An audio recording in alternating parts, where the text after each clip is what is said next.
Oi, gente, tudo bem? Então, a videoaula de hoje é sobre Era Vargas. Um vídeo que vocês me pediram muito e eu nunca terminei de fazer a Era Vargas aqui. Então, eu espero que vocês gostem.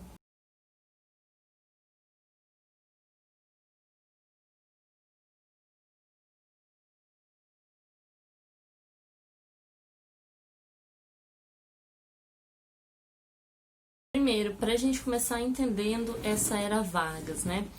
O que estava acontecendo, né, no Brasil antes de 1930, né, que é conhecido como a Revolução de 30 ou golpe de 30, né? Os historiadores debatem muito sobre isso, né? Então, assim, bom, o contexto anterior. O Brasil vivia, né, durante 1894 a 1929, o período conhecido como Primeira República, né, também conhecida como República Velha. Eu vou explicar esse termo para vocês daqui a pouco. Bom, nessa Primeira República, o que acontecia? Existiam as oligarquias, né, que diferente do que a gente imagina, né, com essa razoável autonomia dos estados, né, era o que acontecia nesse período, né? Só que assim, existia a política que a gente chama de café com leite, né? Que no caso é Rio e São Paulo e Minas, né? Minas Gerais, no caso, o leite e São Paulo o café, porque eles eram os estados que mais produziam esses produtos nesse período. Só que a gente se engana pensando que essa política, né, do café com leite, ela funcionava sempre assim, com Minas e São Paulo. Não, na verdade, existia assim uma briga muito grande entre as próprias oligarquias, né, dos outros estados, o Rio Grande do Sul, Belém, né? Então, assim, é complicado a gente pensar nessa ideia de sempre querer colocar as coisas muito dentro das caixinhas, sabe? Eu acho melhor a gente imaginar que havia assim uma disputa, né, que Minas e São Paulo sempre estavam um pouco à frente, justamente pela quantidade de eleitores, de candidatos e de apoio, que era muito importante. Só que aí o que acontece? A gente fala dessa república oligárquica, né, república velha, que tinha esse revezamento no poder, né, de algumas oligarquias específicas, e aí que entra a figura, né, do Vargas. Quem era Getúlio Vargas antes de chegar na Revolução de 30? Bom, o Getúlio, ele era um político, né, bem experiente, não sei se vocês sabem, né, muita gente acha que ele chegou assim do nada. Não, Vargas, ele já foi 2 vezes deputado no Rio Grande do Sul, né, que era a cidade onde ele nasceu, e ele também foi governador do Rio Grande do Sul. Não existia essa nomenclatura governador, mas ele exercia os mesmos atributos que um governador de hoje faz. Então, a gente costuma chamar de governador, né? Eles chamavam de presidente. Eu acho um pouco confuso esse termo. Então, fala governador que vocês vão entender melhor. E aí, bom, obviamente esse revezamento no poder não estava agradando todas as oligarquias, né? Os estados estavam começando, as pessoas, os governadores, os ex-governadores estavam assim, vamos manter isso aí até quando? Né? E esse clima de mudança, né, começava a atingir várias pessoas. Então, assim, muito disso também acontece porque, além da disputa, né, de poder entre eles, a gente estava vivendo um período um pouco complicado no mundo até, né? Vocês sabem que em 1929 tem a quebra da Bolsa de Valores de Nova York, né? Que, assim, Vargas também vai sentir isso quando ele assumiu o poder. E, bom, como a gente pode explicar esse início? Em 1930, estavam marcadas eleições, né, para acontecer. O presidente da época era o Washington Luiz, né, é bem conhecido o nome dele. E, assim, ele, Washington Luiz, apoiava Júlio Prestes. E a oposição formou uma coligação partidária chamada Aliança Liberal. E essa Aliança Liberal lançou em 1929 Getúlio Vargas como candidato à presidência. E aí vocês me perguntam, tá, quem formava essa oposição, né, a Washington Luiz, enfim? Bom, a oposição era formada por ex-governadores, como eu falei pra vocês, que também não estavam satisfeitos com o que estava acontecendo há algum tempo, né? Os oligarcas dissidentes, né, que recebem esse nome porque eram oligarquias que eram contrárias a Minas e São Paulo, e também fazia parte os tenentes, né? Os tenentes são muito importantes aqui nessa parte, justamente porque eles são o grande apoio de Getúlio Vargas, né? E também vão ser, né, também quem vai passar um pouco a rasteira nele, mas isso daí a gente fala mais pra frente. Bom, o que é legal de citar nessa parte? Os tenentes, eles eram contra o regime que começou desde 1889, né? E eles apoiavam muitas das medidas que o Getúlio Vargas vai adotar futuramente na Constituição de 34, na Constituição de 37, né? Mas principalmente na de 34, porque a gente sempre tem a impressão que o Getúlio, ele chega com as ideias super inovadoras e a gente pensa, nossa, né, o Getúlio. Então, assim, Getúlio não tira isso do nada, né? Os tenentes, eles apoiavam uma educação pública obrigatória, a adoção do voto secreto, que não era o que acontecia, né, na República Oligárquica, vocês sabem, né, o voto de cabresto, e a reforma agrária, os tenentes, hein? Que acabou não ocorrendo, né? Vocês sabem que a reforma agrária não ocorreu. Bom, aí vamos lá.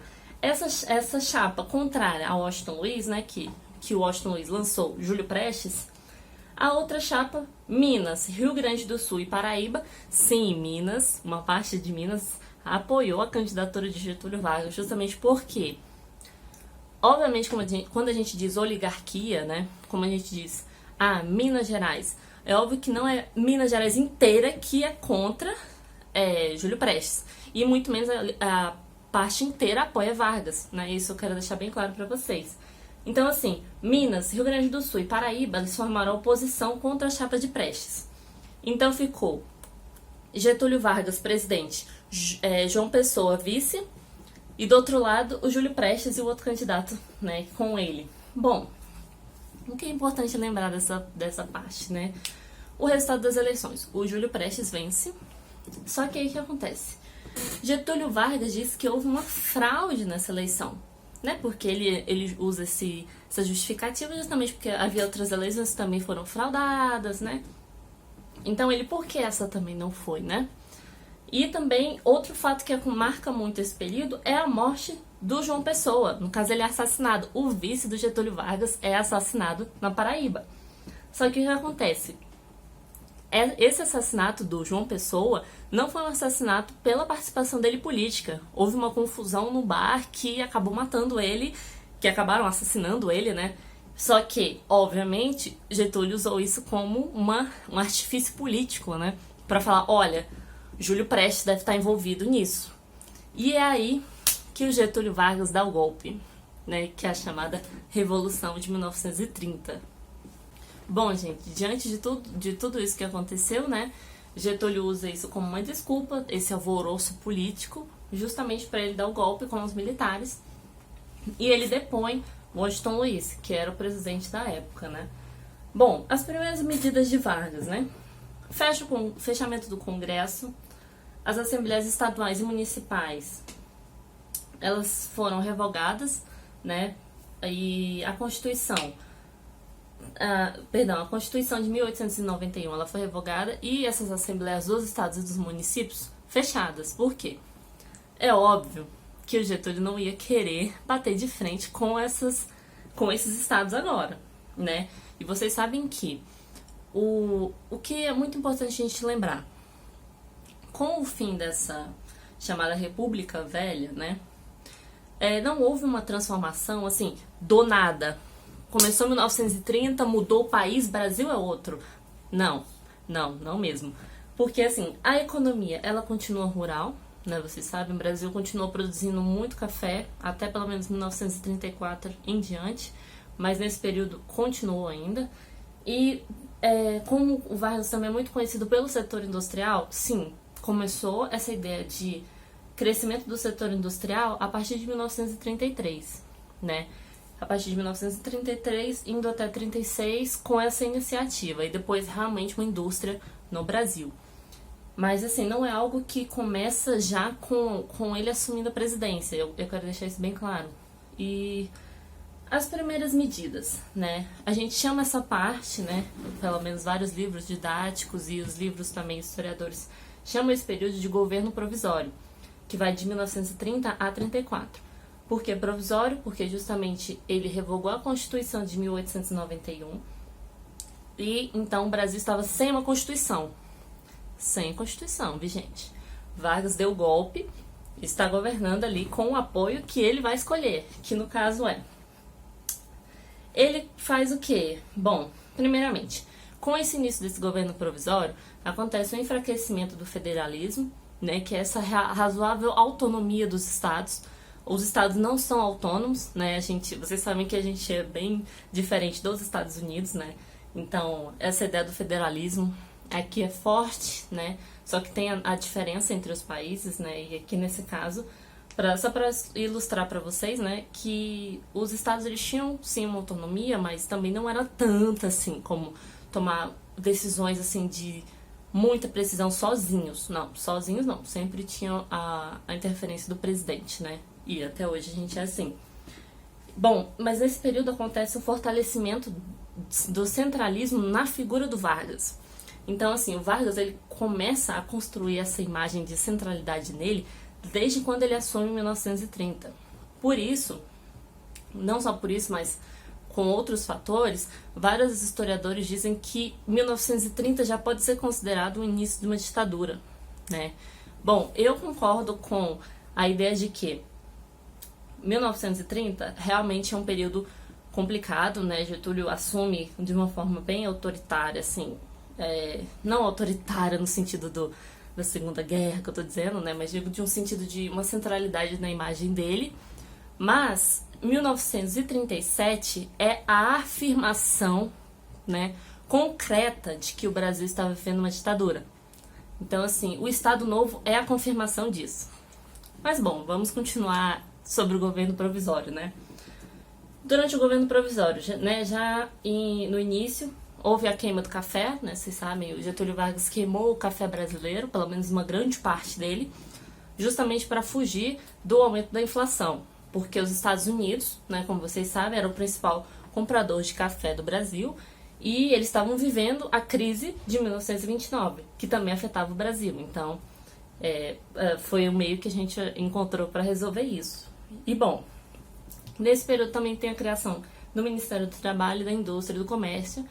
Então, falando novamente, todo esse período do Getúlio é uma construção para que a gente vai chegar em 1945, né? Não são coisas que surgem do nada, vão sendo criadas aos poucos. Isso é muito importante. Bom, o Vargas ele concede anistia a todos os tenentes revoltosos de 1920, né? Teve várias revoltas tenentistas no período da República Oligárquica, né? Que é o período da República Velha, e eles foram reentregados ao exército, né? Então, assim, Vargas chamou esses militares para entrarem no governo, fazer parte do governo. Então, vocês têm noção disso? É uma proximidade, entende? Que vocês vão entender onde ele quer chegar com isso. Bom, durante esse período, né, de instabilidade, né, de falta uma constituição, Vargas, ele nomeia interventores nos estados, né? Vargas tira os governadores dos estados e nomeia interventores escolhidos por ele próprio, né? Que eram aliados dele, familiares dele, aliados, tenentes, principalmente tenentes, que assumiram esses estados. Como vocês podem imaginar, isso obviamente gerou revoltas, né? E a principal delas, a mais emblemática, né, é a chamada Revolução Constitucionalista de 1932, que aconteceu em 9 de julho, em São Paulo, né? Bom, como começa essa Revolução Constitucionalista? Vargas, ele nomeia um interventor nordestino para ser interventor de São Paulo. Um nordestino para ser interventor de São Paulo. É óbvio que os paulistas já estavam por aqui com Getúlio Vargas. Primeiro, por ter dado o golpe de 1930. Depois, por ter revogado a Constituição. E agora, por nomear um interventor de outro estado. Então, assim, foi a gota d'água. A insatisfação era enorme, né? Os paulistas queriam mudanças políticas, não só eles, mas vários estados. Queriam uma inovação política, queriam uma nova Constituição. Então, assim, quem participou dessa revolta, né? Essa revolta, ela teve vários setores, sabe? Então, assim, da cafeicultura, a classe média, a elite, os industriais. Então, assim, foi um boom mesmo, né? Como a gente pode dizer. E nesse período ocorreu a invasão da sede dos jornais A Razão e o Correio da Tarde, que eram favoráveis a Vargas. Então, vocês podem imaginar o escândalo. Tem um livro muito legal do Lira Neto, que ele conta esse episódio que deram até um tiro na cadeira onde o Getúlio Vargas sentaria. Então, isso representaria uma afronta direta a ele. Então, assim, vocês podem imaginar o cenário do caos aqui, né? Bom, eles invadiram, né, a sede dos jornais. Só que, o que acontece? Getúlio reprimiu essas revoltas, né, duramente. Então, nesse período, nessa parte da invasão, morreu 4 estudantes, né, que ficaram conhecidos pela sigla MMDC, que é Miragaia, Marcontes, Drauzio e Camargo. Bom, esses revoltosos, eles pensavam que receberiam apoio de Minas Gerais e do Rio Grande do Sul e de outros estados, só que acabou ficando restrita a São Paulo. Então, vocês podem imaginar como o Getúlio reprimiu essa revolta, né? E, assim, o desfecho dela. Bom, São Paulo perde no lado político, no lado militar, mas vence no lado político. Por quê? Essa revolta, eles queriam justamente que Vargas convocasse a Assembleia Constituinte para fazer a Constituição Nova do Brasil.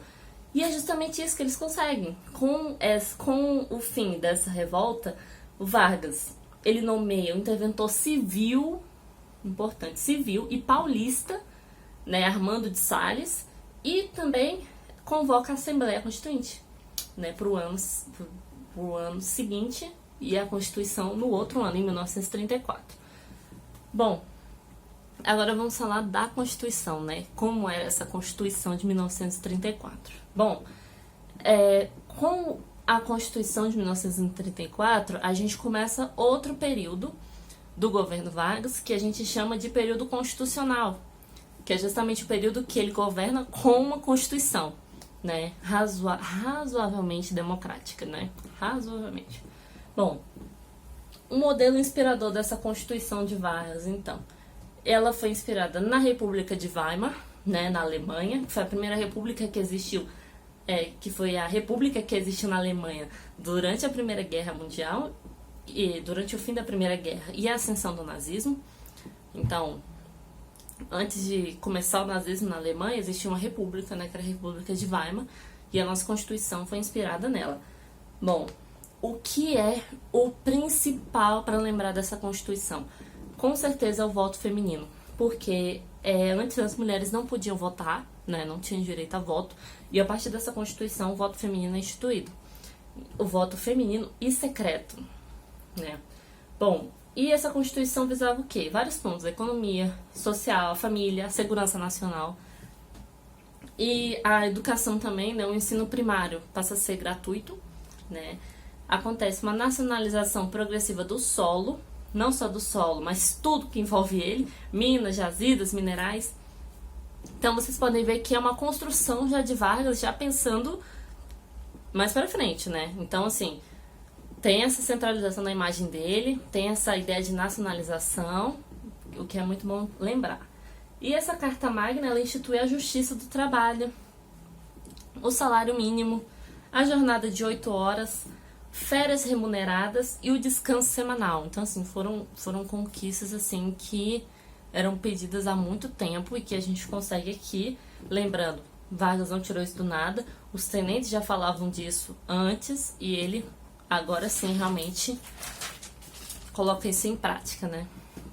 Bom, também tem nessa Constituição, o mandato de presidente passa a ser de 4 anos, proibida a reeleição,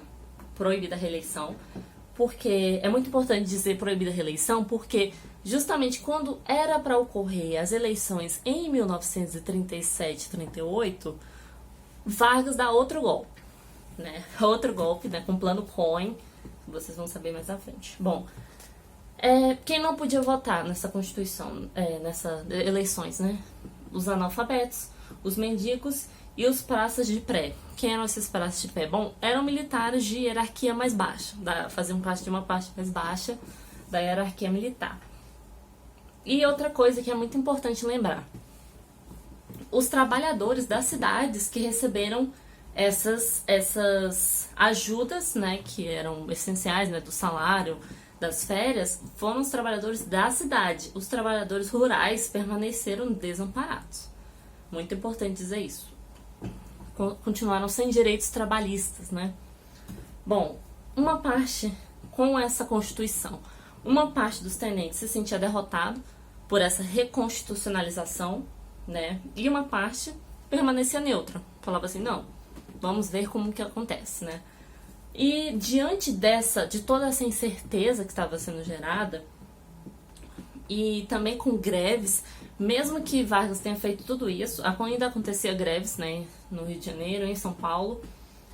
Juntamente no mesmo ano que ele faz essa Constituição, ele também institui a Lei de Segurança Nacional. Né? Vocês sabem que Vargas é uma pessoa muito ambígua, né, no sentido de ficar passando de um lado para o outro, assim como não sei nem dizer o que, né, uma balança. Bom, essa Lei de Segurança Nacional fazia o quê? Era a censura dos meios de comunicação, né, e a prisão da oposição. Bom, com essa instituição da Lei de Segurança Nacional, a oposição a Vargas, que já era muito, né, já vinha ali caminhando aos poucos, fica ainda pior. E assim, essa censura dos meios de comunicação, ela começa em 1934, mas no Estado Novo ela chega no seu ápice com prisão de literatos, né, como Graciliano Ramos, né, que foi preso sem uma acusação formal, e enfim. Bom, diante desse cenário, né, de conflitos, de aflição, né, surgem as frentes, né, as organizações não partidárias, né, por que surgiu essas organizações? Bem, primeiro, a gente estava num período de quase início da Segunda Guerra Mundial, então era um período de muita aflição, porque acontece a ascensão dos regimes fascista e nazista, né, na Itália e na Alemanha. Então, esse sentimento não fica preso só lá, né? O medo do comunismo também, né? O medo do comunismo também crescia muito desde a Revolução Russa, né? E, obviamente, esse fascismo e esse nazismo cresceram em cima dessas crises, né? Se alimentaram disso para se justificar, né? E, bom, é óbvio que existiria a oposição e quem apoiasse isso, né? Então, no Brasil, essas organizações não partidárias ficaram conhecidas, né, como AIB e ANL. Primeiro, não eram partidos, né? É importante citar isso. Eram organizações que recebiam as pessoas, né, que queriam se filiar, né, a essa frente, né, que a gente chama de frente. Então, a AIB, vou começar falando pela AIB. Bom, a AIB é a Ação Integralista Brasileira, né? Bom, ela surgiu em 1932, né, naquele clima ainda da Revolução Constitucionalista, né, que gerou, como podemos dizer, aumentou os ânimos, né, das pessoas que já estavam insatisfeitas. Então, a justificação de um regime fascista, né, servia para essas pessoas que eram bem mais extremistas, né, e nesse caso da AIB, surgindo em 1932, né, ela foi inspirada no fascismo italiano. Ela era liderada pelo Plínio Salgado, né, que, bom, eles visavam o quê?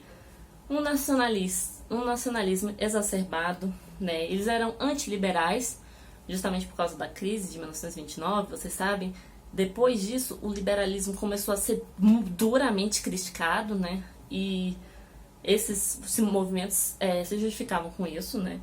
Bom, ela era centralizadora, né, controlava a economia, gostava de controlar a economia, e se baseavam em que lemas? Primeiro, contra o socialismo, né, era uma oposição ferrenha a isso. Eles tinham 3 pilares, né, que a gente pode chamar: tradição, igreja católica e família. Bom, e aí, obviamente, diante dessa polarização mundial e também no Brasil, surgiu a ANL, que é a Aliança Nacional Libertadora, liderada por Luiz Carlos Prestes. Bom, Luiz Carlos Prestes, ele era membro do PCB, né, se aliou no ano de 34 ao PCB, e decidiu liderar a Aliança Nacional. Ela foi criada em 1935, né, um ano emblemático também, porque no ano de 1935 acontece a intentona comunista, né? Bom, a ANL, ela era inspirada nas frentes europeias antifascistas e o que eles visavam mais, né? A luta de classes, a crítica a religiões, a luta contra o imperialismo e a reforma agrária, né?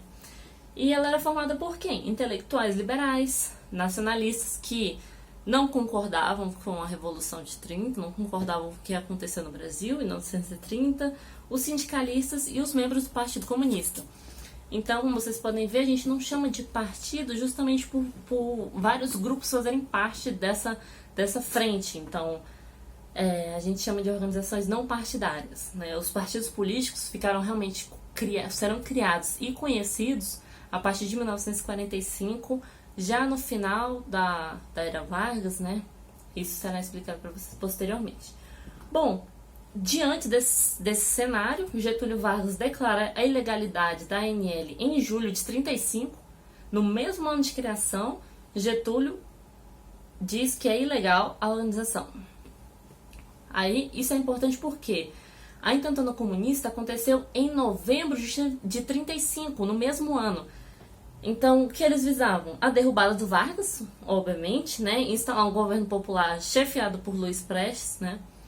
E eles pensavam que essa intentona, ela receberia apoio de vários estados, só que ela acabou sendo restrita a Natal, Recife e Rio de Janeiro. Como vocês podem imaginar, também foi duramente reprimida pelo Getúlio Vargas, assim como as outras revoltas do Brasil. E, bom, essa revolta, né, serviu de pretexto para que o Vargas já estava pensando, que era o quê? Continuar na presidência, já que não poderia existir reeleição, né? E como fazer isso? É aí que surge o Plano Cohen, a criação do Plano Cohen, que é um plano que é forjado, dizendo que era um plano comunista, que eles queriam dominar o Brasil, derrubar o Vargas, instaurar um regime que massacraria as pessoas, haveria saques, depredação, desrespeito aos lares, incêndio de igrejas, tudo que a família tradicional, né, ficou assim, como assim, né? Isso é um absurdo, não, a gente vai deixar isso acontecer.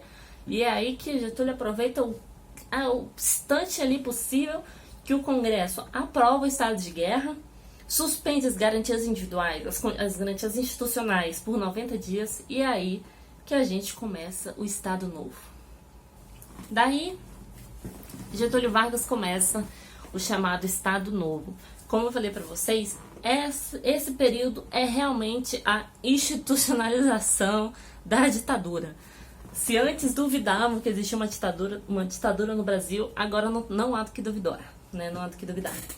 Acontece o fechamento do Congresso, a abolição do poder legislativo, é isso mesmo, a abolição do poder legislativo e dos partidos políticos. Então, assim, não pode existir partido político. Se antes já estava ruim uma frente não partidária, imagina um partido político. Então, essa é a grande justificativa, né? E com o Estado Novo, em 37, obviamente, a Constituição de 34 não podia continuar em vigor, né? Que era uma Constituição razoavelmente democrática, obviamente deixou de ser, né? Então, em 1938, a gente tem uma nova Constituição, que também ficou conhecida como Constituição Polaca, né? Que foi inspirada justamente nas leis fascistas, né? Inspiração do fascismo. E essa era a Carta Magna de 1935 da Polônia. Então, né, para vocês terem ideia. Primeiramente, com esse Estado Novo, né, o que a gente começa a conhecer desse período? Bom, em 38, Vargas cria o Conselho Nacional do Petróleo, né? Então, assim, a gente imagina que o petróleo é uma questão de 53 e 54, não. A partir daqui já cria-se um Conselho do Petróleo e durante esse período também o Brasil compra armas da Alemanha, navios da Grã-Bretanha e aviões dos Estados Unidos. Aí vocês vão falar assim, como assim? Como assim? Vai começar uma guerra daqui a pouco, o Brasil tá comprando de todo mundo? Gente, justamente, o Brasil, ele vai pelo lado que está mais favorável. E era justamente isso que o Getúlio colocava como princípio. Bom, em 37 também começa a substituir a importação pela produção interna, né, visando estabelecer uma indústria de base, justamente, né, lembram que no início já do governo Vargas já tinha uma ideia de construção de uma indústria nacional, né, e é assim que a gente começa uma implantação da usina de Volta Redonda, que obviamente seria formada, sua definição realmente em 1940, e ela recebeu créditos americanos, né, concedidos pelo Export-Import Bank, dos Estados Unidos, e também com dinheiro brasileiro, né, não foi só financiamento americano. E aí, a gente fala da Constituição de 37, eu acho que eu falei a data errada ainda agora, 1937, Constituição. Ela foi outorgada, então significa que ela foi imposta. É importante vocês saberem desses termos, né? Ela foi imposta pelo Vargas. Então, a justiça eleitoral e os partidos políticos estavam extintos, né? Havia uma censura, agora sim, a censura oficializada, a proibição de greves, né, que antes aconteciam bastante, como eu disse para vocês, agora está proibida as greves, principalmente de servidores públicos, que a Vargas via essas greves como uma ameaça, né, obviamente, e também havia previsão de pena de morte para crimes políticos. Então vocês imaginam, agora realmente a gente está falando de uma ditadura, né, e assim, não existiam, com o poder legislativo extinto, não existiam mais as câmaras de vereadores e nem as de deputados, né? Então, no Rio de Janeiro acontece a queima das bandeiras estaduais. Vocês vão falar assim, ué, mas como assim queima de bandeira estadual? Vargas não queria um Brasil? Então, gente, os estados, lembra que eles tinham uma certa autonomia política? Vargas não queria essa autonomia política de forma alguma. Porque quanto mais os estados têm autonomia, mais revoltosos eles vão ser, né? Então, justamente por isso, há uma queima das bandeiras estaduais, há a proibição dos hinos estaduais, né? Então, realmente, essa centralidade na figura do Vargas vai só aumentando, vai só crescendo. Algo que foi construído aos poucos vai se tornando uma grande figura, né? Então, assim, falando realmente sobre a Constituição, né? Essa legislação inspirada na Carta del Lavoro, né, que é vigente na Itália fascista também. Então, essa carta, ela voltou a ser adotada a princípio de uma unidade sindical, justamente por isso que a greve era abolida, né? A greve não pode ocorrer, porque tem-se a ideia de um corporativismo, né? Os sindicatos, eles têm que estar ligados ao Estado, né? Então, por isso que Vargas é conhecido tanto por essa centralidade, essa interferência propriamente, né? Bom, em 39, cria-se o DIP, famosíssimo DIP, Departamento de Imprensa e Propaganda, que justamente visava o quê? Censurar tudo que fosse contra o Vargas, contra o regime atual. Então, o que isso incluiu o cinema, rádio, teatro, imprensa, literatura, né? Por isso que eu falei do Graciliano. Então, entra aqui. Bom, o Estado Novo, obviamente, foi um período terrível, né, no Brasil. Houve a censura claramente, né, fortemente. O Getúlio Vargas, ele perseguiu, prendeu, torturou, forçou o exílio de vários intelectuais, principalmente os de esquerda, mas não somente, né, vale lembrar, alguns liberais também foram expulsos, né, e assim, esse período também é muito marcante na história do Brasil, né, com esse crescimento de censura e tudo, pelo que ocorreu com a Olga Benário, né, vocês sabem que, para quem não sabe, tem um filme e tudo sobre ela, né, que ela era comunista, né, ajudou muito tempo o Luiz Prestes, né, se apaixonou por ele, enfim, formavam um casal, tudo, e Getúlio Vargas mandou ela para a Alemanha nazista, grávida, por um campo de concentração. Então, assim, essa é só um exemplo do que aconteceu com várias pessoas também no Brasil, entendeu? Olga Benário foi realmente o exemplo mais marcante que a gente pôde conhecer, né? E é muito importante vocês saberem disso também. A gente não pode ficar só ligado aos fatos políticos, assim, propriamente ditos, né? Porque eram pessoas foram perseguidas, pessoas foram mortas, torturadas. Então, vocês têm que ter muito isso em mente, sabe? Não perder a humanidade. A gente não pode perder a humanidade. Bom, agora realmente vou continuar falando sobre a política, né? Bom, o Brasil nesse período tinha uma política externa pragmática, né? Uma posição pragmática. Eu vou deixar todas as referências no final do vídeo, tá? Eu peguei muitas das referências do Boris Fausto, um livro muito bom, e muitos dos termos que eu estou usando são dele, né? Como essa posição pragmática também é dele. O Brasil tinha essa posição pragmática por quê? Queria negociar com quem oferecesse melhores condições, não importasse quem estava apoiando. Então, assim, o Brasil tirou vantagem desses conflitos que estavam acontecendo internacionalmente, né? Alemanha, Estados Unidos, Inglaterra, França, Rússia, enfim. É justamente com isso que em 1935, veja bem, nós estamos falando do período anterior ao Estado Novo, os Estados Unidos fez um acordo com o Brasil fez um acordo, né, comercial, e em 36, né, lembra que a Alemanha já começou a ascensão do nazismo, né? E em 36, Getúlio Vargas faz um acordo comercial com a Alemanha, né? Que se tornou o quê? Uma grande receptora, né? Vou chamar assim, de produtos do Brasil. Então, o Brasil exportava algodão, café, cítricos, couro, tabaco, carne para a Alemanha. Então, era um comércio muito lucrativo para o Brasil, né? Então, e também acontecia um crescimento do comércio na Alemanha, né? Não era algo que ficava só ao Brasil. E o que acontece?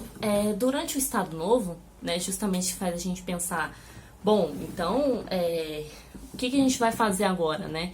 Vai começar a Segunda Guerra, o Brasil vai ficar de que lado, né? Esse período de grandes debates, né, de grandes embates também, marcado principalmente por 1938, que, bom, um líder alemão do partido nazista no Rio Grande do Sul ele é preso, e o embaixador da Alemanha pede para ser retirado do Brasil, né? Claro que ele não pediu para se retirar, ele fez, né? Mandou ele embora. Então, assim, em 38 acontece isso. Em 41, os Estados Unidos entram na Segunda Guerra Mundial, né, propriamente dita. E aí, isso força uma posição de Getúlio Vargas, né? Que antes estava com essa posição de vou pro lado de quem está me ajudando, só que agora ficou assim. E aí? Vai apoiar quem, né? Porque havia essa dúvida do que iria acontecer. Porque o Brasil estava vivendo uma ditadura, né, do Estado Novo, e estava acontecendo a Segunda Guerra Mundial, o nazismo estava lá no ápice, fascismo lá no ápice, né, Portugal também, com Salazar, Espanha com Franco, enfim.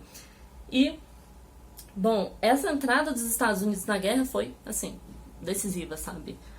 Ou decide agora, Brasil, ou não vamos fazer o quê, né? E é isso que acontece, justamente, o Brasil toma uma decisão, né, Vargas toma uma decisão, e em 1942, o Brasil rompe as relações com o eixo, né? Vocês sabem que na Segunda Guerra tinha o eixo e os aliados, né? O eixo formado pela Alemanha, pela Itália e pelo Japão, e os aliados formados pela França, Inglaterra, União Soviética e os Estados Unidos agora. E aí o Brasil entrava do lado dos aliados, né? E então, 5 e 17 de agosto de 1942, 5 navios mercantes brasileiros foram afundados por submarinos alemães na nossa costa, que vale ressaltar, né? Então, em 30 de junho de 1944, a FEB, Força Expedicionária Brasileira, ela é enviada por decisão brasileira, né, que vale ressaltar, não foi uma pressão americana para o Brasil mandar soldados. O Brasil decidiu mandar a Força Expedicionária, por decisão nossa, né? E foram 20 mil homens lutar na Itália, né? Vocês sabem, Monte Castelo, né? E ficaram lá lutando nesse período de 30 de junho de 44 até 2 de maio de 45, 20 mil homens, e morreram 454 brasileiros, né, nessa expedição do Brasil. Bom, diante de tudo que estava acontecendo no mundo, né, o Brasil precisava mudar, né, com essa dubiedade do Vargas, né. Então, luta contra o fascismo e ter uma ditadura no próprio país, né, essa era uma questão que colocava em xeque a nossa posição internacional e dentro do Brasil, porque obviamente as pessoas também não estavam gostando daquilo ali. Então, as primeiras manifestações contrárias a isso. Tem o Manifesto dos Mineiros, de 24 de outubro de 1943, que já questionava essa continuação de ditadura no Brasil. O Oswaldo Aranha, que também é um personagem, né, um político emblemático, né, que ele foi uma espécie de diplomata, propriamente dito, que representava o Brasil nos Estados Unidos, né, e ele apoiava a abertura democrática do Brasil, né. Haviam figuras que realmente apoiavam o fascismo muito abertamente e outros que não eram a favor do fascismo e apoiavam uma abertura democrática, que é no caso do Oswaldo Aranha. No caso de quem era propriamente fascista, né, a gente tem o exemplo do Góes Monteiro, né, que era o ministro de Guerra do Brasil, que se tornou ministro de Guerra. O Plínio Salgado, obviamente, líder, né, da AIB.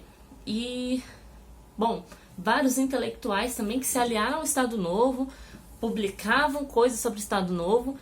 E justamente nessas publicações, eu queria ressaltar isso para vocês, é que existe essa criação de uma ideia de república velha para uma república nova, né, que em 30 temos o início da Segunda República. Essa ideia veio da onde? Dos próprios intelectuais e do Vargas, porque tinha uma construção histórica envolvida, né, um papel histórico envolvido. Então, chamar a república anterior de velha é legitimar a sua própria república, né, é legitimar a era Vargas como um período de prosperidade, né, de uma nova república, né. Então, essa ideia de velha é muito criticada pelos historiadores, né. A gente critica bastante chamar a república de velha, porque ela é velha para alguns, né, que queriam legitimar o seu próprio discurso político. Então, é bom chamar ela de Primeira República, né. A gente chama de velha porque realmente ficou um termo conhecido, né, todo mundo gosta de tratar dessa forma, né, porque aí a gente lembra facilmente de o que é uma república, o que é a República Velha, o que é uma república, a Segunda República, que é chamada de Era Vargas, enfim. Só para vocês conhecerem mais um pouco, né, sobre o que a gente discute tanto na academia e tudo, né. Não eu propriamente dita, porque eu não estou pesquisando isso no momento, mas a gente lê um pouco, né, sobre essas questões. Bom, voltando propriamente ao que estava acontecendo no Brasil. Em 1943, acontece realmente uma luta pela redemocratização, né, porque a gente estava vivendo um período de ditadura, né, queria uma democracia, né, uma nova Constituição, e daí que surge a UNE, né, a União Nacional dos Estudantes em São Paulo, principalmente formada por acadêmicos da Faculdade de Direito, né, e eles fizeram uma passeata em dezembro de 43, que foi duramente reprimida novamente, né, pela polícia. Então morreram 2 pessoas e 20 feridos, né. E em 45, justamente por essa oposição que já vinha sendo alimentada, né, que vinha crescendo ao longo dos anos, é que a gente estabelece-se que em 1945 haveria o prazo de 90 dias para a marcação de eleições gerais. Então aí realmente a gente falaria, não, agora vamos ter eleição e Vargas vai vazar, né. Bom, nesse período também de oposição, vocês podem imaginar que, obviamente, em 1937, quando começou esse Estado Novo, havia sim um controle, uma censura muito forte, mas já no seu final, né, nos anos 40 em diante, a oposição ficou muito mais forte e tinha voz realmente ativa. Então, os jornais, as rádios de 43 em diante voltaram a criticar duramente o Vargas, falar: a gente vai continuar nisso? O Brasil entrou na guerra para isso? Para lutar contra fascista e ter ditadura no próprio país? Então, é nesse período que surgem os partidos políticos. É justamente por esse período de conflito e tudo, né? E lembrem que Vargas havia proibido os partidos políticos, né? Mas agora não tinha muito o que fazer, que ia começar as eleições. Então, em 45, surgem 3 principais partidos, né, que a gente pode dizer, que existiram até 1964, quando começa a ditadura militar, né. Bom, o primeiro deles é a UDN, né, que é a União Democrática Nacional. Bom, ela possuía um pequeno grupo de socialistas, democráticos e comunistas, né, que tinha quem dentro do partido? Júlio Prestes. Lembra do Júlio Prestes? que ganhou as eleições e o Vargas passou a perna, então, fazia parte da UDN, a oposição ferrenha ao Vargas. E esse partido iria crescer muito, muito após o governo do Dutra, né? Começando o outro mandato do Vargas, que realmente geraria todo aquele clima tenso, né? Que levaria à morte do Vargas, né? O suicídio dele, né? Propriamente dito. Bom, outro partido era o PSD. O PSD, que é o Partido Social Democrático, formado por quem? Apoio do Vargas, né? Pelo Vargas e por interventores dos estados. Lembra dos interventores que o Vargas nomeou nos estados? Então, estavam aqui para apoiar ele. E o PTB, que é o Partido Trabalhista Brasileiro, que também era sob inspiração do Vargas, e o seu objetivo era o quê? Reunir as massas trabalhadoras sobre a bandeira do getulismo, né? Bom, diante disso, né, das eleições, foram convocadas em 45, né?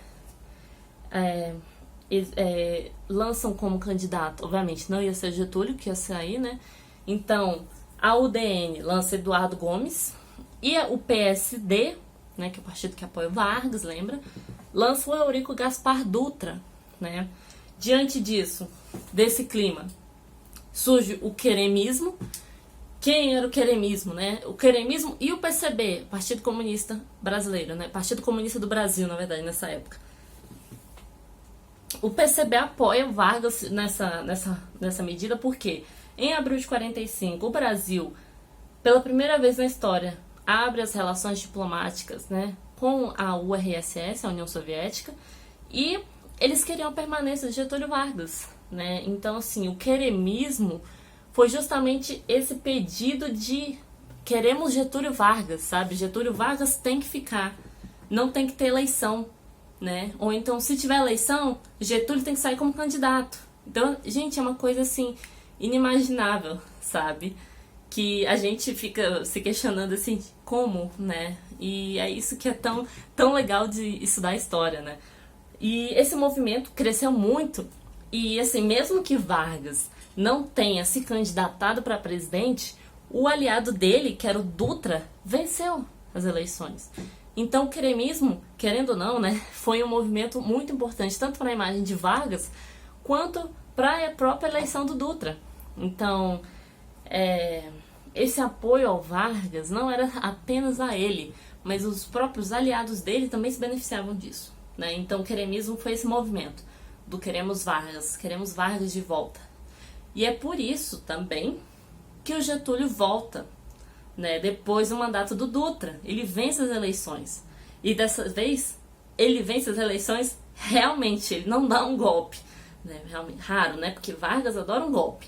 Bom, terminando aqui com vocês, durante esse período, né, o Getúlio Vargas, ele tentou substituir o chefe de polícia do Distrito Federal. Quando a gente vê esse termo Distrito Federal, a gente está falando do Rio de Janeiro, viu? Não confundam. Ele tentou tirar o João Alberto Lins de Barros pelo Benjamin Vargas, que era o irmão dele, para a polícia, né? E isso foi visto pela oposição como uma tentativa de golpe. A oposição pensava que Vargas ia colocar o irmão dele na polícia justamente para ele dar outro golpe e continuar como presidente da República, o que era inimaginável, né? Pela oposição, isso era, né, impossível. Falar, não, mas de novo, né? E, bom, aí que entra uma figura que é emblemática, né? O alto comando do Exército, tendo o general Góes Monteiro, ministro de guerra, depois o Vargas da presidência. Então o Exército teve que agir para tirar o Vargas do poder, porque senão o Vargas ia continuar, né? Com o movimento do queremismo, existia oposição, mas essa oposição conseguiria ultrapassar esse queremos Vargas, né? Bom, essa é uma questão que eu deixo aí pra gente imaginar, né? E assim a gente acaba a famosa Era Vargas, né? Com todo esse clima de conflito, de guerra mundial, de ditadura, fascismo, nazismo, né? E, bom, eu espero que vocês tenham gostado do vídeo. Qualquer coisa, deixa nos comentários. E também se eu errei alguma coisa ou poderia me indicar alguns livros, né? Ou também indicar pro pessoal que vê o vídeo. Pode deixar nos comentários, tá? Eu leio todos os comentários e eu espero que vocês divulguem o canal. E muito obrigada. Até a próxima. Tchau!